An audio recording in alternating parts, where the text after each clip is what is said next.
Sergeli mashina bozori kelib, Inamarka qatorda aylanib yuruvdim. O'sha mashhur bo'lgan Tiko chiqib qoldi. Paytida ikkita to'rxonalikni puli bo'lganda bu. Lekin mendan so'rayotgan oq ukalarga men Tiko bormi deyotgan okalarimiz bitta zo'ri chiqdi. Buni narxini 7 ming qilib beramiz dedilar. Okalar qidirib yurgan oq ukalarga shuni jo'natib qo'yinglar, xursand bo'lishadi. Joninglar sog' bo'lsin.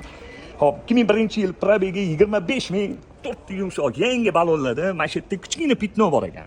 O'zini detali sepilgan, udarlari yo'q. Ustelar bilan bemalol ko'rib tekshirib olasizlar. Lekin Tiko de salon holatlari eshiklarni qaranglar. Yaxshi, radnoy Abdalatovim yaqinim.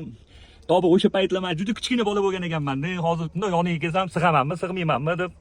Salonlarda qirilgan, chizilgan, ko'ngilni xira qiladigan joylari yo'q. Zavod probeklari 25 ming, servis kitoblari turibdi, zapaski kaltlari bor.